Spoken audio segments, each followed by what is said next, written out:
The Cleveland media has officially been caught red-handed, and the internet has the receipts to prove it. For months, Kay Cabot, the so-called insider for the Browns, has been running what looks more like a campaign than coverage. A full-on character assault on Shedeur Sanders. She portrayed him as a locker room problem, a wasted draft pick, a kid who simply didn't belong in the NFL. But now, after the Browns season has fallen apart and her golden boy quarterbacks have flopped, she's backpedaling so fast it's almost comical. The same reporter who buried Shedeur Sanders is suddenly calling him elite, and fans aren't buying a single word of it. Let's rewind. All off-season, Kay's coverage of the Browns revolved around one central theme: discrediting Shedeur Sanders. Every report, every insider note, every on-air segment had one consistent message: Shedeur wasn't ready. She made sure to remind everyone that he wasn't NFL material, that he lacked the processing speed, the arm, the maturity. She compared him unfavorably to every quarterback who walked into that facility. Kenny Pickett? More NFL ready. Joe Flacco? Better command of the offense. Dillon Gabriel? Supposedly a better processor. To Kay, Shedeur was nothing more than an afterthought. A flashy name, a social media story, a Deion Sanders project that was never going to pan out. She wasn't reporting. She was campaigning. And the worst part? Shedeur hadn't even been given a fair chance. While Gabriel and Flacco got valuable first-team reps, Shedeur was stuck watching from the sidelines, holding a clipboard. He wasn't even allowed to show what he could do before she started crafting his obituary. For a young quarterback, that's brutal, to have your reputation shredded before you've even taken a meaningful NFL snap. But karma has a way of circling back, and when the Browns' quarterback room turned into a disaster, Kay was suddenly forced to face the music. Fast forward to now. The Browns are spiraling, Dillon Gabriel is struggling, and Kevin Stefanski's job might as well be hanging by a thread. And what does Kay do? She goes on live radio and calls Shedeur Sanders elite. Not just talented, elite. She praises his accuracy, his arm angles, his ability to vary ball speed, his natural touch. She even throws around stats from his time at Colorado like she's been his biggest fan all along. It's like she's rewriting history in real time. The same woman who dismissed him as a mistake now gushes about his precision and poise like she's been studying his tape for years. It's hypocrisy at its finest, and fans aren't letting her forget it. She even took her newfound admiration online, tweeting that Shedeur arguably has the #1 trait for a quarterback: elite accuracy and cannon touch. Cannon touch. Her words, not ours.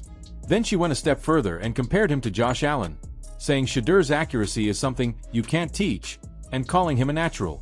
The internet lit up instantly. Screenshots of her old reports flooded timelines. Clips of her past interviews were reposted with side-by-side comparisons. The same woman who once questioned why the Browns even drafted Shedeur now wanted to convince everyone she saw his potential all along. The irony is painful because Shedeur has always been that guy. At Jackson State, he was a record-breaking passer. At Colorado, he carried an overmatched team on his back while posting a 74% completion rate, the best in college football. He showed calmness under pressure, precision under chaos, and maturity far beyond his years. Those traits didn't just magically appear overnight. They've always been there. The problem was never Shedeur's ability. It was the media's refusal to believe that a confident, outspoken, HBCU-bred quarterback could be elite. Kay's bias wasn't subtle, and that's what makes this so damaging.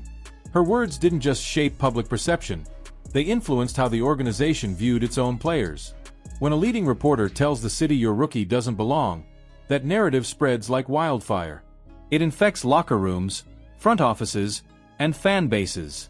It creates hesitation, doubt, and unnecessary pressure. And for what? To protect her own credibility?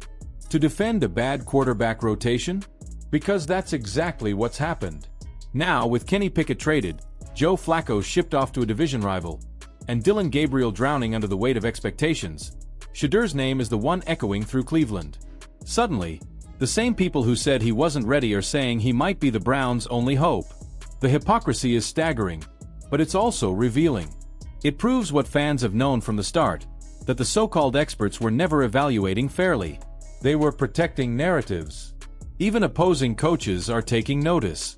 After Cleveland's embarrassing loss to Pittsburgh, Mike Tomlin threw subtle shade at the Browns' front office, saying he didn't understand why anyone would trade away a capable quarterback so early in the season, especially to a rival. Translation: Cleveland, what are you doing?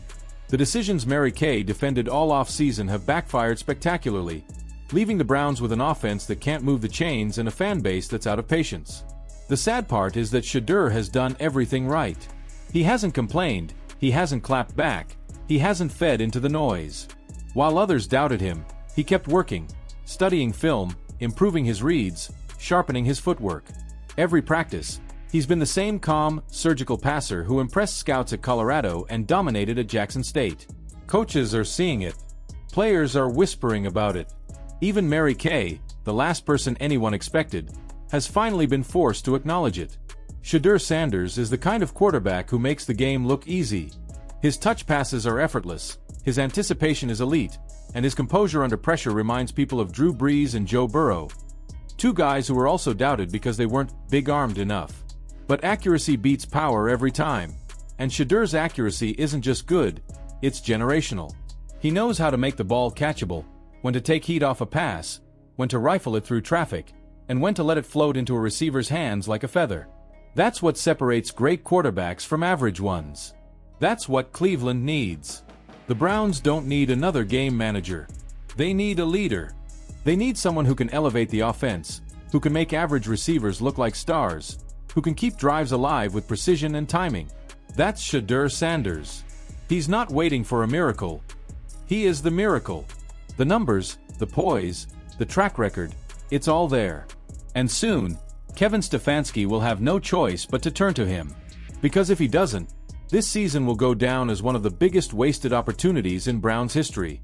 Mary Kay can try all she wants to rewrite her story, but the internet never forgets. The fans remember every word, every headline, every dismissive comment. And when Shedeur finally steps onto that field and proves everyone wrong, when he commands that huddle and lights up the scoreboard, it won't just be a victory for him. It'll be justice. Because Shedeur Sanders has always been that guy. From Jackson State to Colorado to Cleveland, he's never changed. The only thing that's changed is that people are finally being forced to admit it. The same reporters who mocked him are now trying to attach themselves to his success. The same analysts who called him unready will soon call him a star. That's how this business works. But this time, the fans aren't letting them off the hook. So now the question becomes, how long will Kevin Stefanski wait before making the move everyone knows is coming? How many more games will he gamble before handing the keys to the future? Because the longer the Browns wait, the louder the calls will get, and the more obvious it becomes that Shedeur Sanders is the quarterback this team was always meant to build around. So what do you think? Is Mary Kay's flip-flop the most embarrassing in recent memory?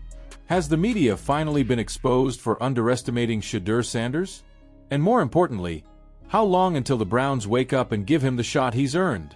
Drop your thoughts in the comments below, hit that like button if you're ready for number 12 to take over Cleveland, and don't forget to subscribe for more stories just like this one, because trust me, this saga is just getting started.